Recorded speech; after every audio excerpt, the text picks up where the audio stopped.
I rise today to contribute to the Equal Opportunity Religious Exceptions Amendment Bill 2021, and this amendment that has provoked an emotional response from some in our communities. Speaker, the rationalists believe all decisions should be based on reason and evidence, and this is most in line with my principles that has influenced my decision making as a paramedic, as a unionist and now as a parliamentarian. And decades of my work representing our state's hard-working paramedics, I've always ensured that discrimination is not tolerated and that equality is not negotiable. In 2014, the Andrews Labor government was elected and then re-elected in 2018 with this same mandate. And in making rational decisions, one should always look at evidence and reason. So I'd like to start my contribution with just that, some evidence. Now, recent media reports have highlighted instances of teachers being discriminated against and even fired simply because of their sexuality. An article in The Age on the 10th of August 2021 read, "Steph Lentz was sacked this year for being gay. It was perfectly legal."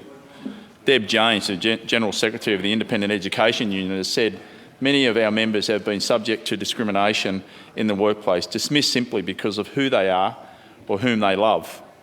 These outdated laws have robbed students of skilled teachers who also make schools inclusive and welcoming spaces for LGBTIQ+ students."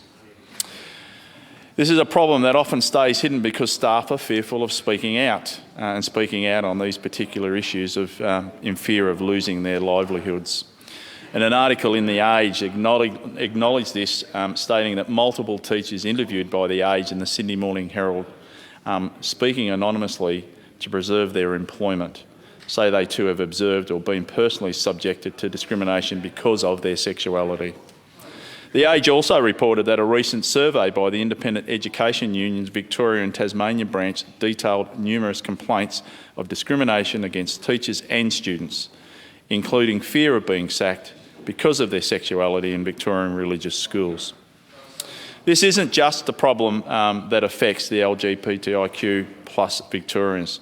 Teachers are also at risk of discrimination because they are divorced, unmarried or single parents.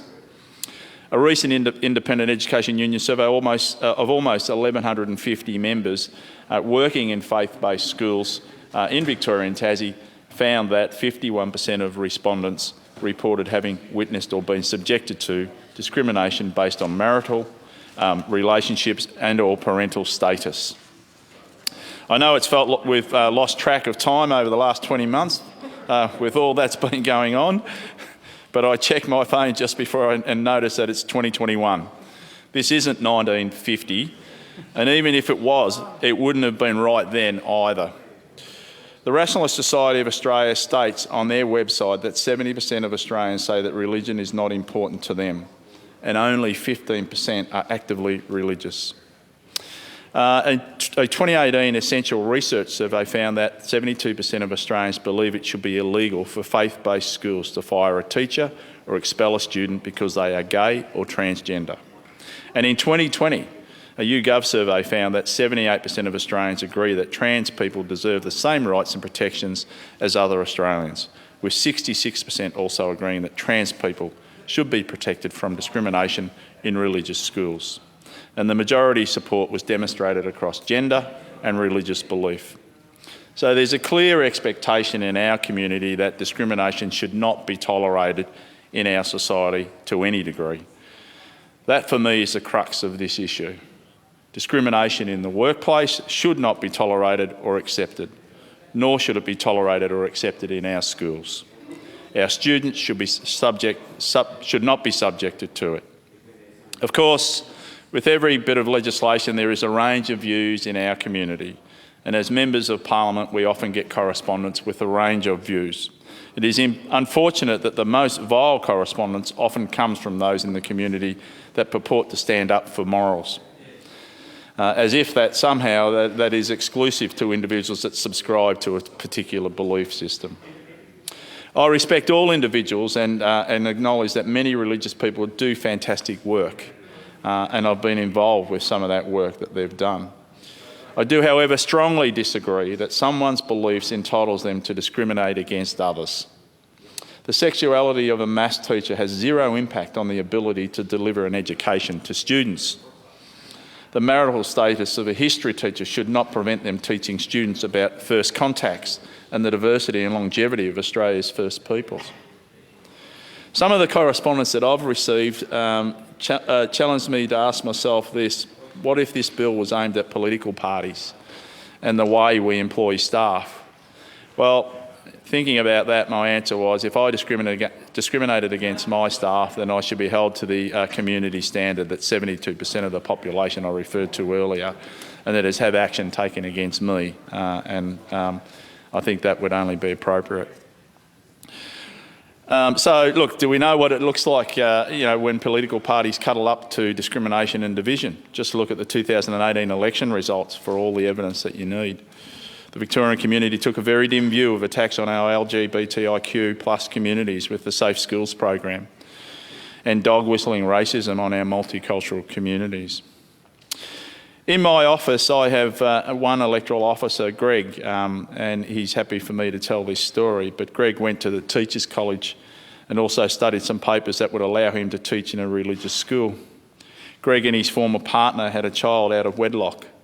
Although they later got married, many years later his relationship ended. He got divorced and took on the role as a single parent for many years, before later remarrying and having another child, who is well known to a number of my colleagues, having wandered the halls of a few ministerial offices. Under this legislation, as it currently stands, if he had been working in a religious school and not here, he could have been legally dismissed for any of these reasons: having a child outside of wedlock, having a divorce, being a single parent, and choosing to remarry in a non-religious ceremony. So when I receive correspondence that asks how would I feel if I was subjected to the same standard as outlined in this bill, then yes, I would feel good about that if I dismissed him for any of those same reasons that they could dismiss him for if he was a teacher in a religious school.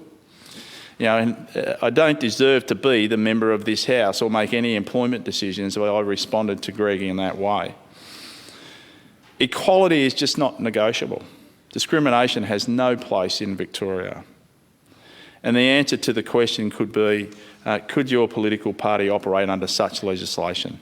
Is that any political party that wants to discriminate in that same way doesn't deserve to be elected?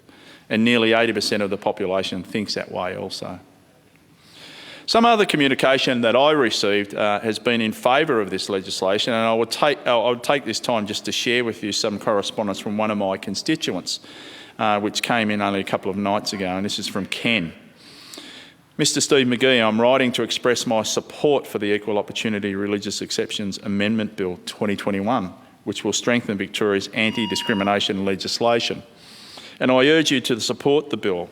No one should be fired, expelled, denied services or treated unfairly because of their sexual orientation, their gender identity, parental or marital status.